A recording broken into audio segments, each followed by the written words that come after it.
जय हिंद। समझते हैं कि आरटीपीसीआर से कैसे जांच किया जाता है कोरोना वायरस का, और आरटीपीसीआर में जो सीटी वैल्यू आती है इससे क्या कोरोना के मरीज के खतरा कितना है इससे जाना जा सकता है, और घर बैठे पल्स ऑक्सीमीटर से हम किस तरह से अपना फर्स्ट एड ले सकते हैं, और हॉस्पिटल में इतनी भीड़ है कि वहां बेड नहीं है तो हम अपने इलाज को किस तरह से कर सकते हैं। पहले आरटीपीसीआर समझते हैं। देखिए, जो कोरोना वायरस है ना, सबसे बड़ा समस्या है कि ये एक आरएनए वायरस है। आरएनए जो होता है और हम लोग के पास डीएनए है। देखिए, डीएनए डबल हेलिक्स होता है, इसमें दोहरी रस्सी होती है, डबल स्टैंडर्ड होता है डीएनए का मॉडल। जबकि आरएनए जो होता है डीएनए का आधा होता है, ये केवल सिंगल स्टैंडर्ड सिंगल हेलिक्स होता है यहाँ पर। तो ये आरएनए हो गया, ये डीएनए। हमारे शरीर में डीएनए होता है, ये जेनेटिक होता है, और जो कोरोना वायरस है इसके अंदर जो है वो आरएनए है। समस्या ये है कि हम लोग आरएनए को नहीं चेक कर पाते। हमारे पास टेक्नोलॉजी जो है वो चेक करने की है, वो डीएनए को चेक करने की है। जैसे आपके बच्चे की शक्ल अगर आपके पड़ोसी से मैच करने लगती है ना, तो हम लोग डीएनए चेक करते हैं। कोरोना में डीएनए है ही नहीं है तो चेक कैसे करेंगे? तो हमें उस आरएनए को जोड़कर, एगो एनए से जोड़ के हमें क्या बनाना पड़ेगा? डीएनए बनाना पड़ेगा। तो डीएनए जो होता है ये डबल स्टैंडर्ड होता है। इसका एक हिस्सा तोड़ दीजिएगा तो आरएनए बन जाता है। इस तोड़ने की क्रिया को ट्रांसक्रिप्शन कहते हैं। तोड़ने की क्रिया को ट्रांसक्रिप्शन कहते हैं। लेकिन कोरोना में तो ये तो पहले से टूटल है, एक वही है, तो इसे जोड़ना होगा। तो इससे हमें आरएनए से वापस डीएनए बनाना होगा। तो जब डीएनए से आरएनए बनाए थे तो ट्रांसक्रिप्शन था, तो वापस आरएनए से जब डीएनए बनाएंगे तो उसे कहेंगे रिवर्स ट्रांसक्रिप्शन। तो हमें कोरोना की जांच करने से सबसे पहले कोरोना के अंदर जो आरएनए है उसे जोड़कर हमें क्या बनाना पड़ेगा? डीएनए बनाना पड़ेगा। इस क्रिया को कहते हैं रिवर्स ट्रांसक्रिप्शन, इसी को कहा जाता है आरटी। तो कुछ लोग इसको रियल टाइम कह रहा है, इसे कहा जाता है आरटी। अब पीसीआर का होता है क्या? पॉलीमेराज चेन रिएक्शन। तो ये क्या किया जाता है? कई तो चेन बनाने होते हैं, कई सर्किल बना के होता है। जैसे मान के चलिए एक यहाँ सर्किल, दो सर्किल बना दिए यहाँ पर, तो दो हो गया यहाँ पर। तो ऐसे करके चेन बनाया जाता है। तो रिवर्स ट्रांसक्रिप्शन पॉलीमेराज चेन रिएक्शन, इसी आधार पर कोरोना जो होता है उसकी जांच किया जाता है। अब इसमें क्या जांच करते हैं समझिए। आपके नाक से लिया जाता है स्लाइवा, या मुंह से क्या लिया जाता है? स्लाइवा को लिया जाता है। इस स्लाइवा में है आपका आरएनए, उसे हम रिवर्स ट्रांसक्रिप्शन के द्वारा बनाएंगे डीएनए, और डीएनए के बाद हम इसे मशीन में डालेंगे। ये आरटीपीसीआर की जो मशीन है, अब इस मशीन में हम इसका साइकिल बनाएंगे डीएनए का। कितने साइकिल बनाएंगे तो ध्यान से समझिएगा। यहीं पर होता है आपका साइकिल थ्रेशोल्ड। क्या है? वैज्ञानिकों ने या लैब वालों ने एक फिक्स वैल्यू रखा है यहाँ पर, थ्रेशोल्ड वैल्यू। यह है थ्रेशोल्ड वैल्यू।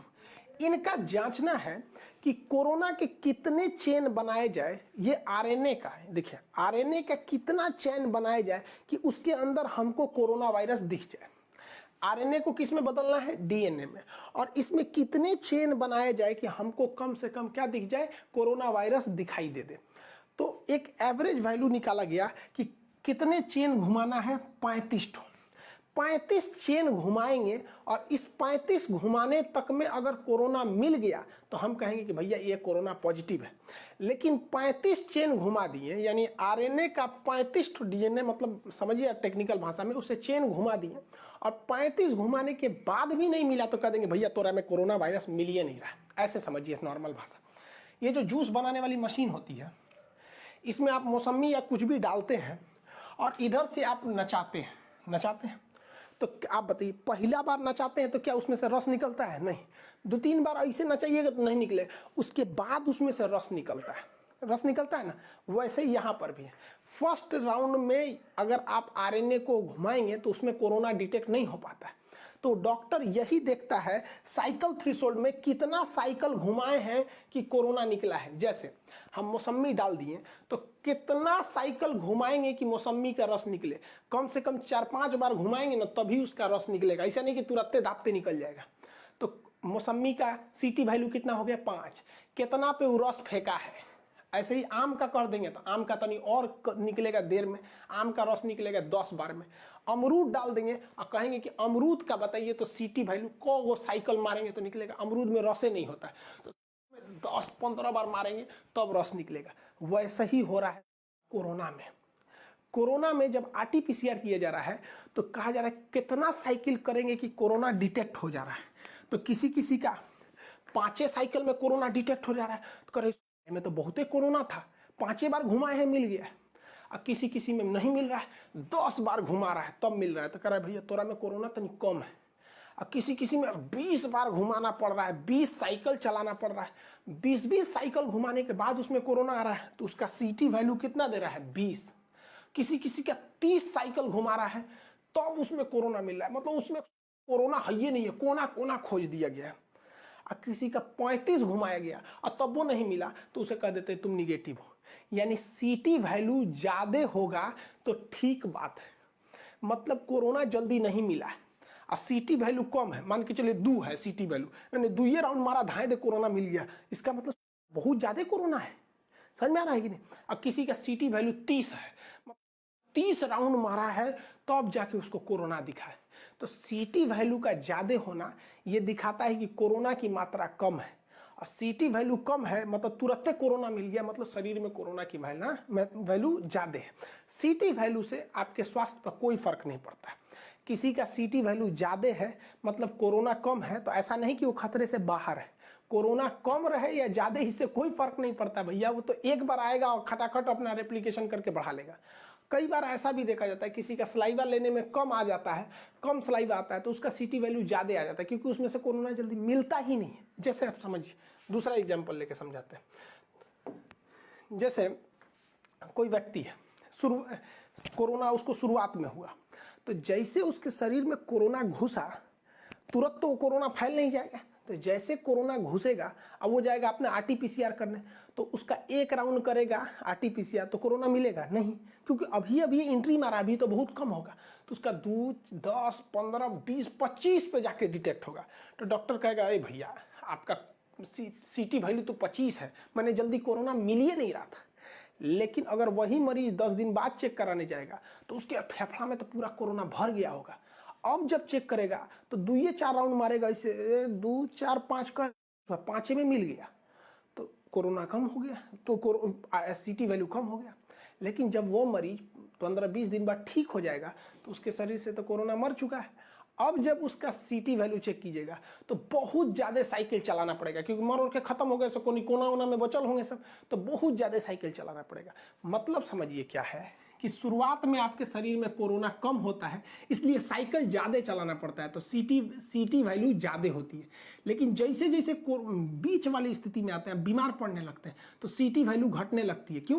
क्योंकि तुरंत कम में साइकिल में आपको कोरोना मिल जाता है, और जब आप ठीक होने लगते हैं, एंड होने लगते हैं, तो फिर सीटी वैल्यू बढ़ जाता है। मतलब समझिए यहाँ पर सीटी वैल्यू जो है वो कोरोना लोड, मतलब कोरोना का कितना लोड है, इस दोनों में उल्टा संबंध है। आपका सीटी वैल्यू ज्यादा मतलब कोरोना बहुत कम है, लेकिन इसका ये हरगिज मतलब नहीं है कि जिसका सीटी वैल्यू कम है वो बच जाएगा, जिसका ज्यादा है वो नहीं बचेगा, ऐसा कुछ नहीं है। ये केवल कोरोना के वर्तमान संख्या को बताता है। संख्या से क्या मतलब, ये तो तुरंत बढ़ा ही लेता है अपनी संख्या, कोरोना को संख्या से मतलब है। तो अगर बताइए सीटी वैल्यू कम तो लोड वैल्यू ज्यादा। हम आपको बताते हैं, यहाँ हम मरीज का सीटी वैल्यू लिखे, हम कहते हैं कि इसमें बताइए वह कौन सा मरीज है जिसमें सबसे ज्यादा सीटी, मतलब किस स्थिति में सबसे ज्यादा वायरस दिखने हैं। सबसे वायरस ज्यादा कब दिखेंगे? सीटी वैल्यू पर तुरंत वायरस कब दिखेंगे? देखिए आप यहाँ पे 5 पर, जिसका सीटी वैल्यू 5 है मतलब 5 साइकिल में उसको कोरोना मिल गया, 5 बार साइकिल घुमाया उसको कोरोना मिल गया, मतलब बहुत ज्यादा पूरा शरीर में कोरोना भर लेता होगा। और सबसे कम कोरोना किस में देखा गया? तो जिसका सीटी वैल्यू 32 है, क्योंकि 32 राउंड किया है, खोजते खोजते 5 में नहीं मिला, 15 में नहीं मिला, 25 में नहीं मिला, लास्ट में मिला 32 में, बहुत कम कोरोना है। लेकिन कोई गारंटी नहीं कि इसमें कौन बचेगा, कौन मरेगा, कौन ठीक होगा, क्योंकि कोरोना खुद की संख्या बढ़ाने में स्वतंत्र है। आरटीपीसीआर का जो टेस्ट है वो हॉस्पिटल में जाके ही होता है, और हॉस्पिटल में इतना भीड़ है कि कौन जाएगा वहां पे, इसलिए आप पल्स ऑक्सीमीटर ले सकते हैं। पल्स मतलब आपकी हार्ट बीट भी नाप देगा, ऑक्सीमीटर मतलब ऑक्सीजन लेवल भी नाप देगा। इसके अंदर एक इंफ्रारेड रेज होती है जो आपके ऑक्सीजन लेवल को नाप देती है। इसमें क्या क्या होती है, ये 3 चीजों को बताता है। ये इस शेप में होता है मशीन, इसे जिस हाथ को आप ज्यादा वर्क करते हैं, जैसे हम राइट हैंड वाले हैं तो राइट दाहिने हाथ के इस उंगली में पकड़ेंगे, और जो बाएं हाथ से ज्यादा काम करता है, लेफ्ट हैंडर होता है, वो उसकी फर्स्ट फिंगर में इस मशीन को लगाएगा। इसको ये ये यहाँ बटन होता है ऑन करने वाला, ये बटन ऑन कर दीजिएगा, उसके बाद से इसमें इसको पकड़ लीजिएगा, 1-8 मिनट में आपको पूरा बता देगा। अब इसमें 3 चीज होता है। पहला होता है saturated pulse oxygen in percentage. ये यानी आपका परसेंटेज ऑफ ऑक्सीजन कितना है, इसे शॉर्टकट में क्या करता है, SpO2 परसेंटेज, यानी सेचुरेटेड पल्स ऑक्सीजन परसेंटेज, ये कितना होना चाहिए, तो 94 से ज्यादा होना चाहिए। याद रखिएगा 94% से ज्यादा होना चाहिए। यहां देखिए, यहां लिखा है ना SpO2 परसेंटेज, यानी सेचुरेटेड पल्स ऑक्सीजन परसेंटेज, या 92 है। तो या 92 कैसे हो गया, कोरोना का शक है इस पे, 92 नहीं होना चाहिए, 94 से ज्यादा होना चाहिए यहाँ पर, ठीक है। दूसरा क्या चीज देखा जाता है इसमें, पल्स रेट यानी PR, कितना दिल की धड़कन चल रही है। ये 60 से 90 है तो ठीक है, घबराने की कोई बात नहीं है। तो यहां देखिए, यह लिखा है ना PR पल्स रेट कितना है, या 86 है, तो ये तो भैया ठीक है, क्योंकि 60 से 90 के बीच में होना चाहिए, ये तो ठीक है। लेकिन ऑक्सीजन लेवल 92 है, ये गड़बड़ है, ऑक्सीजन लेवल इतना नीचे नहीं रहना चाहिए। इसके अलावा इसमें एक और चीज होता है, परफ्यूजन इंडेक्स PI होता है, ये किसी काम का नहीं होता है कोरोना के लिए। PI जैसे यहाँ देखिए PI परसेंटेज है, ये परसेंटेज कितना होना चाहिए, 2 से 20 के बीच में रहेगा तो कोई दिक्कत नहीं। जैसे इसका 5.8 है, ये भी ठीक है 5.8, लेकिन हाँ इतना याद रखना है, PI जो वैल्यू है, परफ्यूजन इंडेक्स वैल्यू है, वो 0.5 से नीचे नहीं आना चाहिए। देखिए ये तो ऑक्सीजन लेवल बता देता है, ये तो दिल की धड़कन बता देता है, ये क्या बताता है, PI रेट यानी परफ्यूजन इंडेक्स बताता है कि कितने अंदर तक ऑक्सीजन पहुंच रहा है, यानी अंतिम नस तक भी पहुंच रहा है कि नहीं पहुंच रहा है। अब 0.5 हो जाएगा मतलब गड़बड़ है, लास्ट तक नस ब्लड नहीं पहुंच पा रहा है, तो ये दिखा रहा है इसका ठीक ठाक है। ये PI जो होता है 2 से 20 के बीच में होना चाहिए यहाँ पर। अब देखते हैं हम लोग किसका कौन है, तो 94 से कम होगा तो दिक्कत हो जाएगा। जैसे हम आपको यहाँ दे देते हैं, देखिए यहाँ पर दे रहा है percentage of saturated pulse oximeter oxygen, बताइए इसमें कितना है, 97, ठीक है कि नहीं, तो ऑक्सीजन लेवल ठीक है। और ये इसका पल्स रेट जो यहाँ दिया है 83 है, ये भी सही है, 60 से 90 होना चाहिए। इसका चेक करते हैं, इसका ऑक्सीजन लेवल 99 है। भाई साहब इतना खतरनाक आदमी भगवान है क्या ये, 99 ऑक्सीजन लेवल, इसको कोरोना नहीं है। और इसका पल्स रेट 68 है, सही है, ये 60 से 90 होना चाहिए यहाँ पर, और ये कितना होना चाहिए, 94 से ज्यादा होना चाहिए, तो सही है ये यहाँ पर। दूसरा एक स्लाइड देखते हैं यहाँ पर, इसका बताइए आप बताइए इसका ऑक्सीजन लेवल कितना है, वीडियो रोक के कमेंट कीजिए। ऑक्सीजन लेवल ये है या ये है। ऑक्सीजन लेवल के लिए क्या लिखा रहता है, SpO2, O2 से भी आप पकड़ लेंगे, 97 है, 1 नंबर है, बहुत ज्यादा ऑक्सीजन है। पल्स रेट 60 है, चलेगा, 60 से 90 होना चाहिए, समझ में आ गया कि नहीं।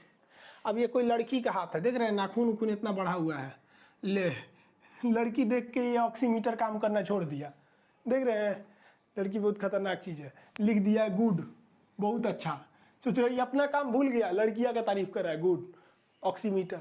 अरे भाई साहब इसको देखो क्या हो गया, ऑक्सीमीटर पगला गया।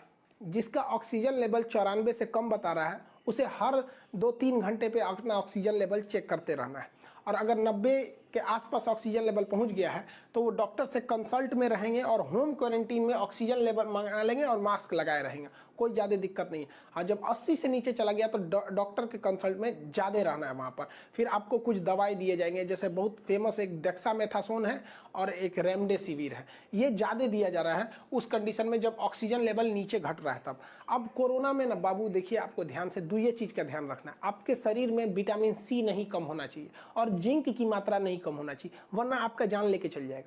जिंक कहां से ले लेंगे, तो जिंक ले लेंगे, आप बॉयल अंडा खा लीजिए, गर्म दूध पीते रहिए, तो हर घंटे 1 कप गर्म दूध पीते रहिए, नहीं कि एक के बाद 2 लीटर पी जाए, हर घंटे 1 कप पीते रहिए, क्योंकि गला को गर्म रखना जरूरी है। तो यहां से आपको मिल जाएगा, जिंक की मात्रा कंप्लीट हो जाएगी। अब देखिए शुगर के जो मरीज होते हैं, तो शुगर के मरीज में जिंक पहले से कम होता है, जिंक ही बनाता है इंसुलिन को। अब क्वेश्चन भी पूछता है कि इंसुलिन में कौन सा धातु पाया जाता है, तो इंसुलिन के अंदर जिंक ही होता है, तो शुगर के मरीज का इंसुलिन कम होता है, मतलब उसका जिंक भी कम है। तो इसीलिए कोरोना शुगर वालों को छोड़ता नहीं है जल्दी वहां पर, क्योंकि उसको जिंक घटाता है और शुगर वालों को पहले से था, तो ये ध्यान रखिएगा। अब विटामिन C, देखिए विटामिन C का सिंपल सी बात बताते हैं, आपको क्लास में भी पढ़ाएं, ये एक ऐसा विटामिन है जो क्या करता है भैया, ये स्टोर नहीं हो सकता है, शराब पीने पे नष्ट हो जाता है, पेशाब करने पे नष्ट हो जाता है, भोजन को उबाल देंगे तो नष्ट हो जाता है, सब्जी छील देंगे तो नष्ट हो जाता है, मांसाहारी भोजन में विटामिन C नहीं पाया जाता है, विटामिन C को हम स्टोर करके नहीं रख सकते हैं, जब तक पेट में रहेगा तब तक काम करता है, ये सारा बता दिए बायो के क्लास में। तो विटामिन C खट्टे फलों में पाया जाता है। आप कोशिश कीजिए आंवला, एक आंवले के अंदर 7 नींबू के बराबर विटामिन सी होता है। तो ये आंवला का तो सीजन है नहीं, तो आप क्या कीजिए, सूखा हुआ आंवला खाइए।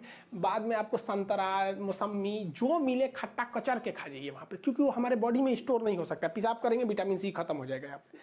और एक मल्टीविटामिन टैबलेट आता है, तो मल्टीविटामिन में ना कोशिश कीजिएगा कि जिंक वाला मल्टीविटामिन ले, जिंक वाला मल्टीविटामिन, तो जिंक के भी हो जाएगा, विटामिन सी का भी हो जाएगा। ये ज़रूरी है। कोरोना में पानी का लेवल कभी नहीं घटना चाहिए, ये सुसाइड हो जाएगा अगर पानी का लेवल घट गया। तो खूब पानी पीजिए, हल्का गुनगुना पानी खूब दबा के पानी पीजिए, पानी में कमी नहीं कीजिए। और गर्म पानी से भाप लीजिए, ऐसे गर्म पानी को खौला दीजिए और अपने को गमछा बांध के कटोरवा अंदर रख लीजिए, पूरा भाप स्टीम लीजिए, इससे फायदा होगा। गर्म पानी से इसे गलाला कीजिए वहाँ पर। ये घरेलू उपचार है। अब वो लोग भैया हमारे हॉस्पिटल में जगह ना है, अभी फिलहाल ही घरेलू से काम चलाइए। भारत में एक समय आएगा, आप केवल 10 दिन वेट कीजिए, एक दिन में 4-4 लाख मरीज मिलेंगे यहाँ पर, फिर समझ में आ जाएगा। अभी हम लोग के बीच में 4 तरह का कोरोना घूम रहा है। पहला प्राइमरी कोरोना जो चाइना से शुरू हुआ था 2020 वाला, वो उतना खतरनाक नहीं था। अभी जो आया है न्यू स्ट्रेन कोरोना 2021 में, इसे थोड़ा सांस का लेवल घटा दे रहा है, ये बहुत ही खतरनाक है। अभी ये युवाओं में हो रहा है, बहुत कम चांसेज है इसमें बचने का। तो ये 2 सबसे खतरनाक है सब। अब एक होता है पोस्ट वैक्सीन कोरोना, कि किसी को वैक्सीन लग गया है और वैक्सीन लगने के 15-20 दिन बाद कोरोना हो गया, तो ऐसे व्यक्ति को घबराने की जरूरत नहीं है। पोस्ट वैक्सीन वालों को कोई दिक्कत नहीं है। और एक होता है री इन्फेक्टेड कोरोना, कि किसी व्यक्ति को कोरोना हुआ था 2020 में और फिर 2021 में हो गया, तो उसको भी घबराने की जरूरत नहीं है। तो इन दोनों को घबराने की जरूरत नहीं है। प्राइमरी कोरोना भी उतना खतरनाक नहीं है जितना न्यू स्ट्रेन जो अभी चल रहा है, जिसका लोग मजाक उड़ा के धज्जी उड़ा रहे हैं, जान ले रहा है पूरा। इसी बीच अमेरिका से एक बुरी खबर ये आई कि अमेरिका में एक कानून था जिसका नाम था डिफेंस प्रोडक्शन एक्ट 1950। इस कानून में कहा गया था कि अमेरिकी राष्ट्रपति किसी चीज के मतलब निर्यात पर रोक लगा सकते हैं। इसी के तहत कोरोना वायरस जब फैला तो 2020 में डोनाल्ड ट्रंप जो थे, ये कई सारे ऐसी जरूरी चीजें थी जो दवाइयां बनाने के काम में आती हैं, ऐसे 37 चीजों के निर्यात पर रोक लगा दिया कि ये बाहर नहीं जा सकती है। तो भारत सरकार या पूरी दुनिया को इस बात का उम्मीद था कि जो बाइडन आएंगे तो उसमें छूट देंगे, लेकिन जो बाइडन ने भी कोई छूट नहीं दिया। तो 37 ऐसे चीज है जिसमें दवाइयों की शीशी है, ढक्कन है, उनका फिल्टर है, बहुत सारे ऐसे टोटल 37 चीज है जिसका मतलब उन्होंने रोक लगा दिया। लेकिन इसमें सबसे जरूरी जो जिस रसायन पर रोक लगाया गया, जिस केमिकल पे, उसका नाम है एडजुवेंट केमिकल। ये एडजुवेंट क्या करता है, कोरोना के जो वैक्सीन है इसके पावर को बढ़ा देता है ताकि ज्यादा से ज्यादा एंटीबॉडी उत्पन्न हो, और ये वैक्सीन की पावर को बढ़ाता है। अमेरिका इस पर रोक लगा रखा है। इसी वजह से जो सीरम इंस्टीट्यूट ऑफ इंडिया है पुणे, उनकी जो आधार पुणे वाला है, इन्होंने ट्वीट भी किया था अमेरिका के राष्ट्रपति को कि इस तरह के वैक्सीन को हटाइए ताकि दुनिया के सारे लोगों को वैक्सीनेशन का काम किया जा सके। मोदी जी से भी कहते हैं कि आप भी इसमें पहल कीजिए, क्योंकि अभी वर्तमान में भारत में लगभग 6.5 करोड़ वैक्सीन प्रति महीने लग रही है, और अगले महीने से इसको हम लोग का टारगेट है 12 करोड़ प्रति महीने बनाने का, क्योंकि अब जो है 1 मई से 18 साल से ऊपर वालों को भी लगने लगेगा। इसमें बहुत सारी जनसंख्या आती है।